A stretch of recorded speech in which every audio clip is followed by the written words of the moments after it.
how is D&D different from other games, especially strategy games? I think the most standout element is the complete freedom that comes with it. The fact that people can bring kind of like their own game pieces. Rules are more of guidelines to then catapult you into whatever you want to do. And the more creative the GM is, the more you have flexibility to be open world, freedom of choice, where you are able to fulfill out what your character wants to do, more so than you could in any video game or strategy board game. In comparison to other strategy games that keep you very neatly in a box or in line with the trajectory of even a character, D&D just doesn't work that way. You know, you can literally do whatever you want. I think that's what drew me to the game in the first place. Probably one of the most memorable moments playing D&D was the first time playing D&D. I had made a gnome ranger, and there was a horde of goblins attacking the town. And the bells were ringing, and he's explaining kind of everything that's happening. And I don't know what went through my head. I was just thinking, I need to create mass amounts of damage and panic against these goblins. And I took a oil lantern that was in my equipment. I was like looking through my equipment of what I could use other than, I guess, my sword or bow. And I decided to put the lantern in a pillowcase that I had from the room and get the oil dripping out, light it, and fling it out the window at a bunch of goblins. And having a GM open to that and not like, that's weird, but being able to like develop the story around it was really empowering, and it felt really fun in that moment being able to make those type of choices. This is so embarrassing, but I was playing a home game. One of the other players was my crush. This is all true.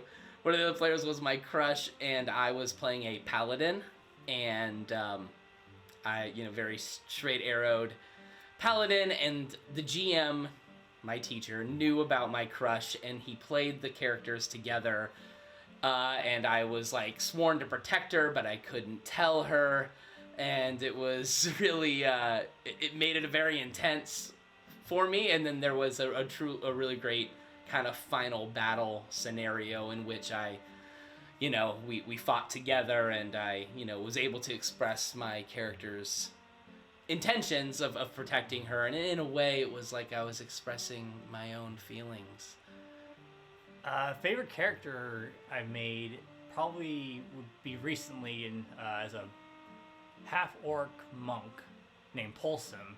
He's a stand-up comedian, failed stand-up comedian, so yeah, he has to go on adventuring to make money, and then his excuse for going on adventures is for material for his comedy, but really he needs money and stuff. But he's a terrible comedian. My favorite character, hands down, is a halfling rogue named Pocket, who is just a fantastic character and by far the most fun I've ever had with anybody. So mine's a character, Mirazar, who is a dragonborn, and he's an artificer, which is basically like Iron Man but with magic. And there's a lot of critical thinking of strategy and the things that he can create that are, making weapons into spell effects rather than just normal spells. And so it requires me to read up a lot on my character. What can I do? What can't I do?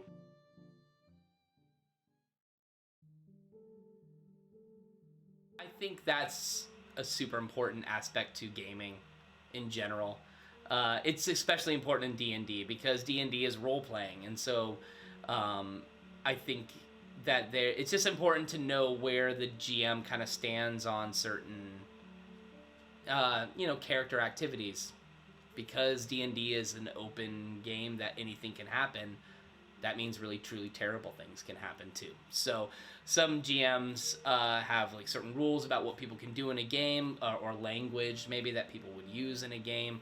That can be especially challenging if you're playing with strangers. So I think those are things that are important to do. If you're ever in a scenario where you're playing with strangers, I think it's a good idea to discuss with the GM or the other players where everyone stands on those types of things specifically, because it's all about everyone having a good time and having fun. And if people are in a position where they're not feeling comfortable or safe then that's not fun, and that's takes away the whole spirit of the game. So I think those are probably the most important things to address before you're going into a game with any GM.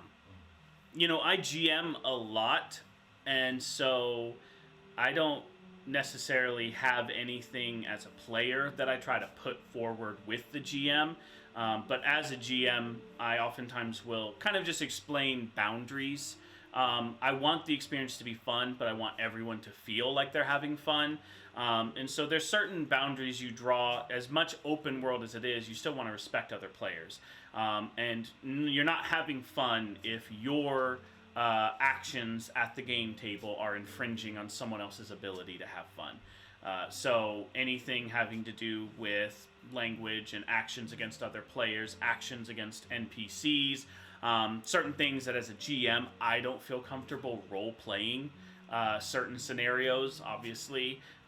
So there are certain lines, there's times where we'll do, I'll do cutscenes as a GM and say, you want to do that, that's fine. I'm going to fast forward to when it's, when it's over and done with, because I don't feel comfortable GMing it.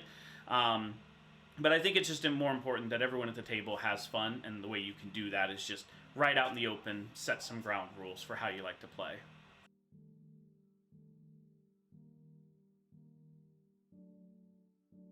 I would say for GMs, I would say learn to improvise, because you never know what can happen with the players you're playing with.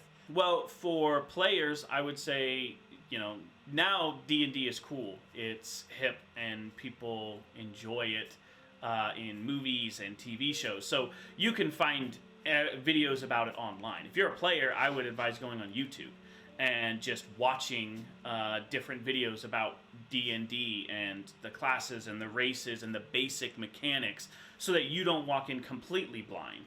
Learn a good group. D&D really depends on the people you're playing with. That can really make or break your experience and stuff. So make sure you get a good group of people. Just read the basic rules. I would say the most important thing if you're looking to get into D&D, find a game that you feel comfortable at, because you're never going to truly, I don't think, embrace your character and step into the magic and the fun that is becoming a D&D character if you don't feel comfortable in the scenario you're in. So if you're just getting into the game, make sure you're playing with friends. I wouldn't recommend going to a shop and jumping in on a game with strangers, being new to the game. So just because I don't think you'll have a good intro.